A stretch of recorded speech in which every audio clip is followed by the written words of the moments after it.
relates. Everybody stop shooting. Everybody stop shooting. Everybody stop shooting.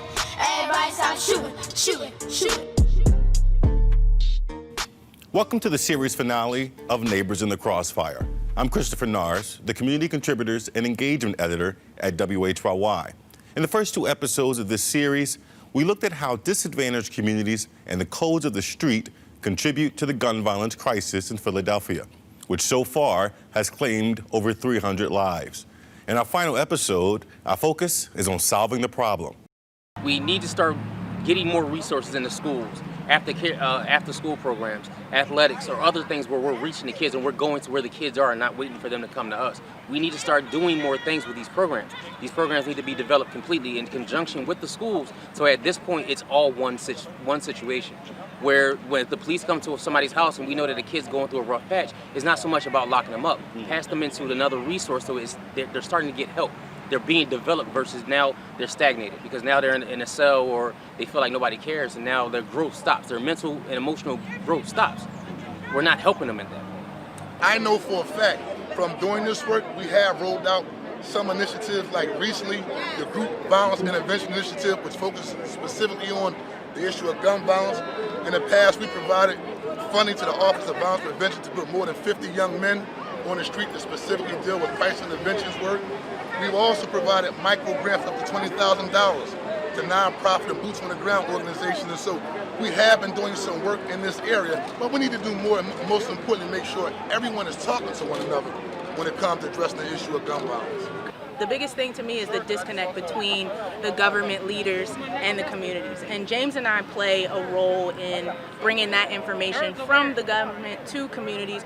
But people in these positions should not be people from out of the state or, they don't have that experience working with communities and people who look like us. They need to be coming from on the ground. They need to have leadership skills. They need to be transparent. They need to be authentic. And so I think leadership positions definitely need to change within the city. Joining me in conversation is Shantae Love, co-founder and director of Emir Healing Center, and Anton Moore, founder of Unity in the Community. Thank you both for joining me. Thank you, Mr. Thank you. So listen, as we speak, more than 300 people have been killed in the city of Philadelphia. My first question is a simple one, or maybe not so simple. How do we actually stop the bleeding? What do we do? Shantae, you first. Whew, that's a large question, and it's not a one-fit answer. I think that there needs to be, and from my perspective, a lot of things address poverty, economics, education, but to stop the bleeding immediately, there needs to be support for community groups that are doing this type of work to do more of it, and also to bring in our faith base, and also to, Shantae, to bring in our commercial. When you say support for these types of groups, be more specific. What do you mean? Financial support. Okay. Because with partners that I work with who are able to do this type of work, they're not financially supported to be sustained. What I mean is that it's okay to give out small grants, but are we supplying them with the necessary support, not only the technology, but the financial support to do this work on a day-to-day basis, on a regular basis, to have the impact that we need? And I believe that the harm that is happening is going to take all of us together. It's not just a one fit, but it takes all of us to work together. But that also requires resources. Because what you'll see is community members work together, but people will always say they work in silos. That's not true. Community members work together. They're just not paid. Before I go to you, Anton, Shantae, what would you say, to the critics? You say, why do you need money to stop the bleeding? If community members live in these neighborhoods, it's their neighborhoods, why do they need money to keep it safe? Well, I say that to people. Do you say that when it's about cancer? Or when it's about opioids, or when it's about COVID? We're in the middle. We have an epidemic inside of a pandemic. And so, and we all know that it requires resources to do it in a powerful way.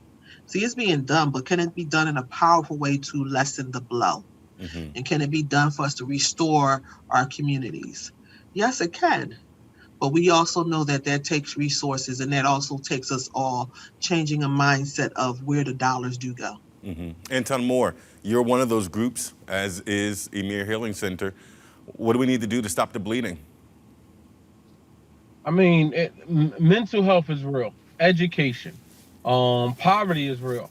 I think the chickens are starting to come home to roost. And I think, Chris, me and you have had this conversation, and Shantae, we've had this conversation that when you starve a community for a long time, you're going to start seeing things like this. You know what I mean? Broken households with fathers incarcerated, fathers in jail, parents on drugs. All those things play a role in what we see today. So funding these community groups is very key, because a lot of these community groups are doing this work pro bono. You get what I'm saying? But we also have to keep in mind that they're doing this work, but they have a family at home too, that they have to take care of too. And also the way we look at things. Just, the other week, 2 young men were killed in South Philadelphia. And when you look at that, the word retaliation plays a role. I mean, conflict resolution is great, but I think we need to start using the word called relocate.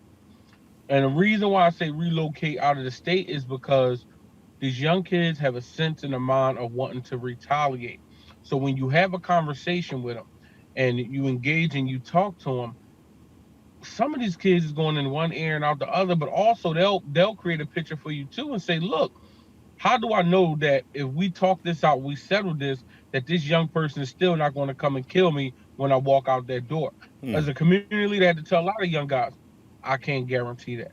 So, Anton, just to clarify, you're talking about money needed for community groups to help people who are involved in this to move?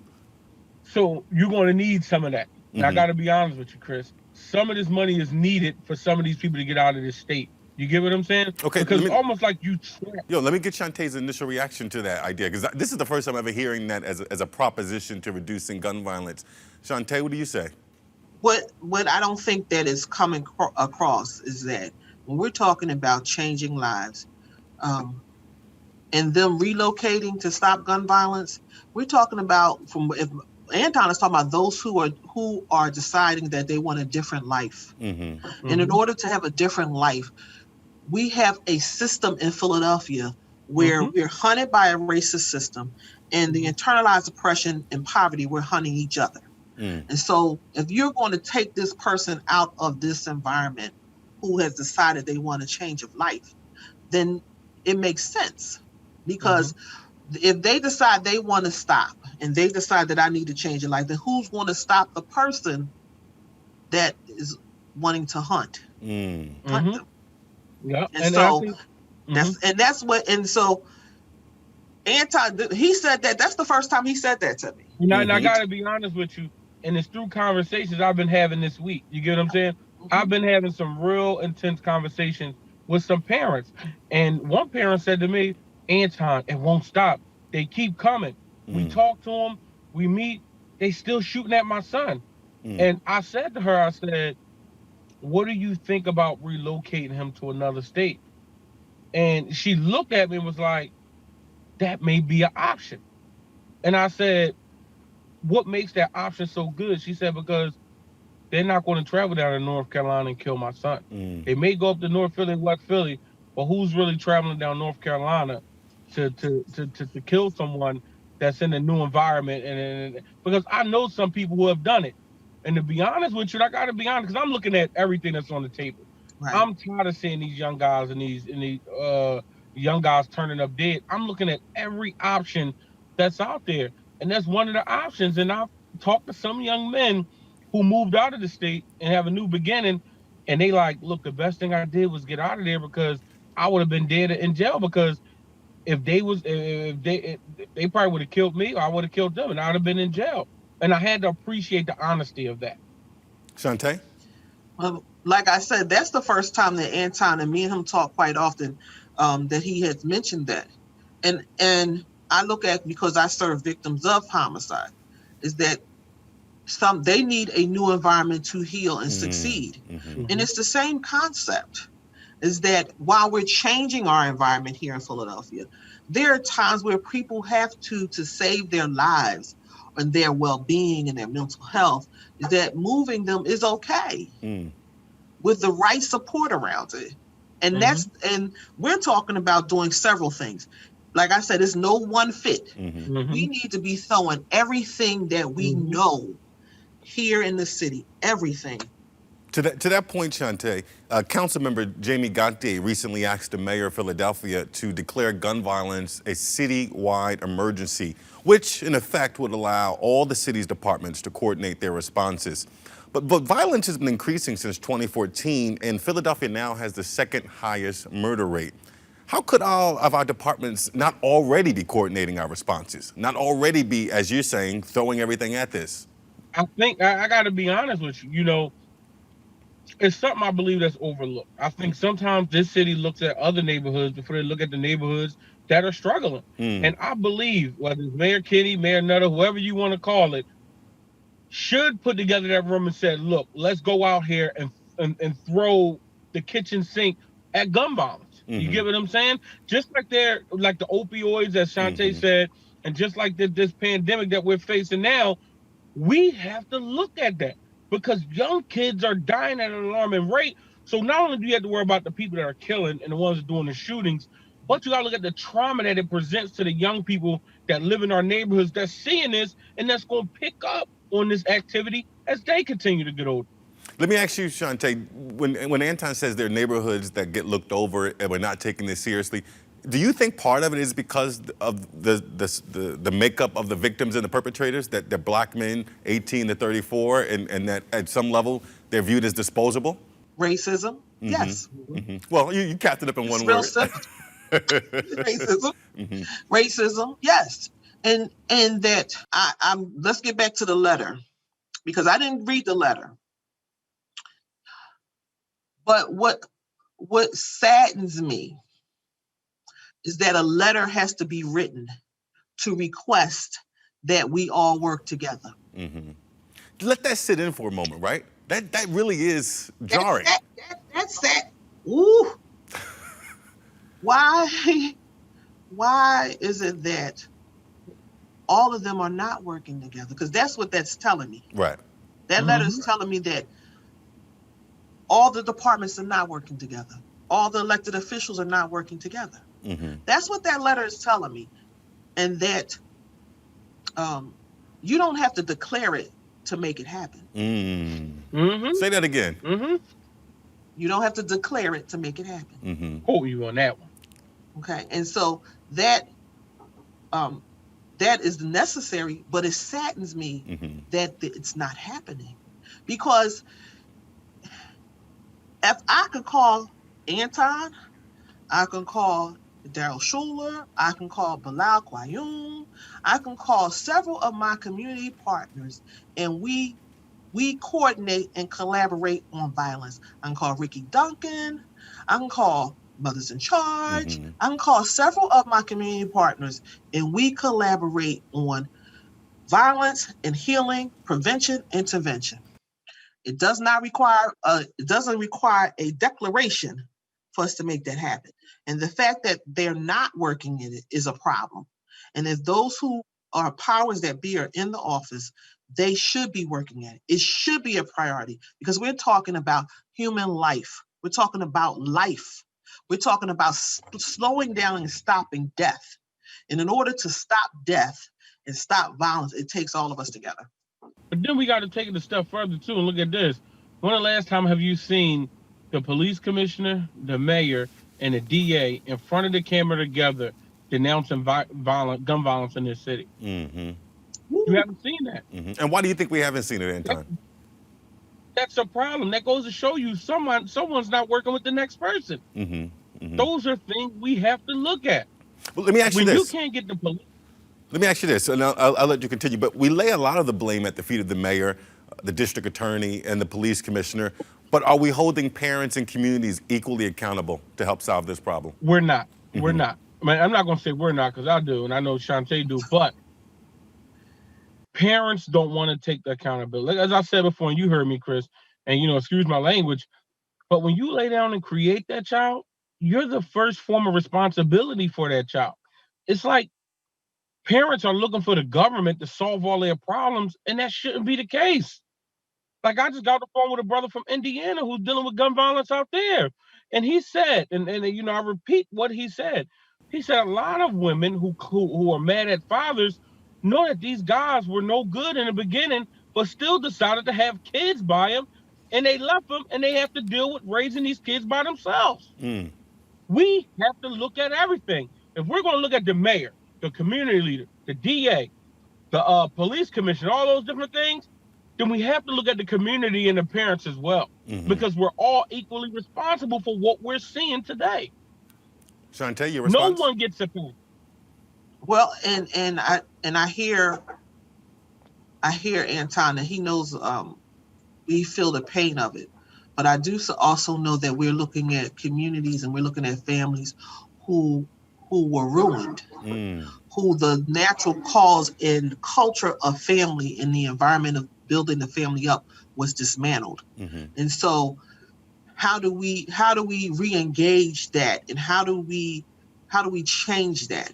Because I do believe that, and I'm that type of person, Anton, to tell you, I feel like that we could save the world. That's to me. We could all get love. That's to me. But I do believe that if with the right tools and the right mental health and the right resources, that we can change, because I do believe that there are a lot of families that feel like they're in a state of hopelessness. Both. And so if they're in a state of hopelessness, if you're not able to feed yourself, you're not educated, and you have a school system that sucks, sometimes you can't see no way out of it. And so how do you even begin to do that? And I think that's what I'm witnessing. Another quick. Go ahead, Anton. I'm sorry. Go ahead. And I share the sentiments of Shantae too as well. There's some parents that are in a state of hopelessness. You know what I mean? But as me and you discuss sometimes, Chris, it's some parents that have run a game on you, run circles around the block, and you're helping them. And meanwhile, while you're helping them, they creating a whole nother situation on the side. And you said, look, I thought you was really sincere about being helped, but here you are helping your kids hide guns in your house. You know what I mean? Like, people, and I'm noticing this, because sometimes, and Shantae know this, people will take your kindness for weakness, and they'll play you while you're helping them. And sometimes you could be enabling them with the whole situation. So it's a bit frustrating, man. You have some people who are really hopeless, and you have some people who are really just run game on you. That's trauma. That's trauma. But you're not making an excuse for it, Shantae, are you? No, I'm not. I'm not making an excuse. I'm not making an excuse. There's always going to be some folks that's going to run stuff. But I'm not making an excuse. But I am looking at how we got here and why we got here. And so the destruction of family and the destruction of Black life and the racism, the racism of a system that is set up to destroy us, plays a part in it. I'm not taking away from individual responsibility. No, I'm not. Okay. But I'm also looking at the environment. And if the environment is not set for healthy and well-being for a people, then that's where we at. I'm not taking away from that. But I am saying that there are also things that are in our environment that has to be changed. So let's get to that. Let's go a little deeper into that. What does a community, even your community, need for it to feel safe? The city has a plan called the Roadmap to Safer Communities. What's that plan? I mean, your plan. Like, what is it actually, when you think about a safe community, what exists there? Shantae, you first. Great education system, schools that thrive, that have the environment, that has a school building, the educators, and the mechanisms to be successful. Number one, jobs. It has to be, people have to be able to feed themselves. People have to be able to feed. We're talking about small things. People have to be able to feed themselves. We're not talking about someone that wants filet mignon. We're talking about being able to feed your family 3 square meals a day. That we all know that here in Philadelphia, we have a huge hunger problem. And not only that, not only education, dealing with poverty, but also dealing with the past pains, healing. I will always strive on that we can heal from the harm that was caused and create a restorative communities. And as we move forward, and that's the small things. I have a whole large list. We talk more, I'll tell more of it, but yes, and I don't think that's impossible. It's not possible. In fact, it's pretty basic. Anton, what would you add to that list?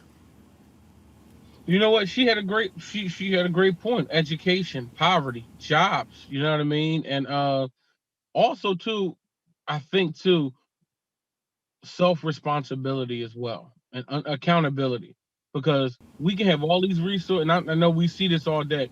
We have all these great resources, but a person that they have to want to change.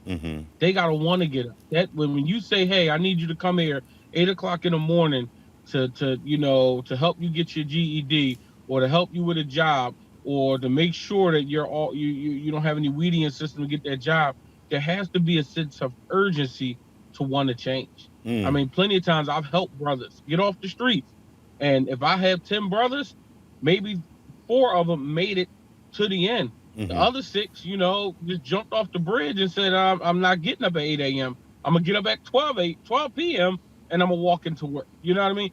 There needs to be a sense of accountability to want to change, because as I see people that struggle with drugs, a person have to want to get off the drugs in order to get that help. You know what I mean? And it comes hand in hand. Now, Anton, when you said GED, that's a problem, because that means somewhere our education system failed it. I'm talking about, what we're talking about is working with the current and changing the environment for those that are coming along. There is no way in the world you should be working with someone with a GED that had an education system that was supposed to educate. I agree with you. I agree wholeheartedly, but I think we come to realize no one's coming into your house and grabbing you out and saying, come on anymore. You know what I mean? It's one of those things where you say, look, here's the resources. You meet me halfway. If a person is only going to meet you 10% of the way, it's going to be tough, because when they go further in life and want to do other things, they ain't going to want to go that great distance. You know what I mean? It's one of those things where people have to want to change, but we have to be able to present those resources to want to help them. We have to lay it out. We have to be a beacon in those neighborhoods and say, look, this is how I can help. Now, how can you help yourself? Help me help you.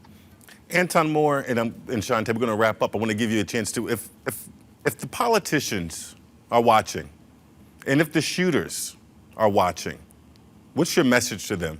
Speak to the camera and tell them your message. Anton, you first. My message to the politicians: abandon your office at City Hall. Get rid of them. Open up an office in your neighborhood. Connect to the resources. Get every agency within the city and walk through those neighborhoods and make an example out of those neighborhoods with resources. You get what I'm saying?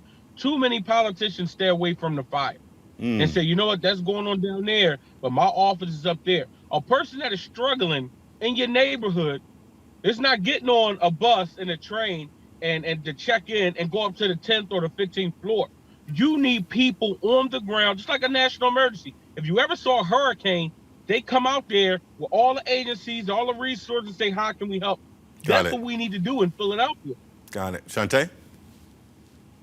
Well, what I would say is also along with that is that they get more connected with the community and also support those that are doing the work, because our elected officials need to be able to work together, because that letter there tells me right there that they're not. That what is happening in the Northwest has to be important to that elected official that is happening in South Philly, and that we are a city, but we are one community, and that if we are a community of my this is my family and I am my brother's keeper, and then we need to be that. Got it. Shante Love, co-founder, director of the Mir Healing Center, Anton Moore, founder of Unity in the Community. Thank you both for joining this important discussion. Thank you. Thank you, Rick. Thank you for watching Neighbors in the Crossfire. We want to hear your feedback. Email us at talkback@whyy.org. We're just starting the conversation. For WHYY, I'm Chris Norris. Good night. Everybody stop shooting. Everybody stop shooting. Everybody stop shooting. Everybody stop shooting. Everybody stop shooting. Shooting. Shooting. Everybody stop shooting. Shooting. Shooting. Everybody stop shooting. Shooting. Shooting. Everybody stop shooting. Shooting. Shooting. Everybody stop shooting. We lose the faith. Everybody stop shooting. We tryna race. Everybody stop shooting.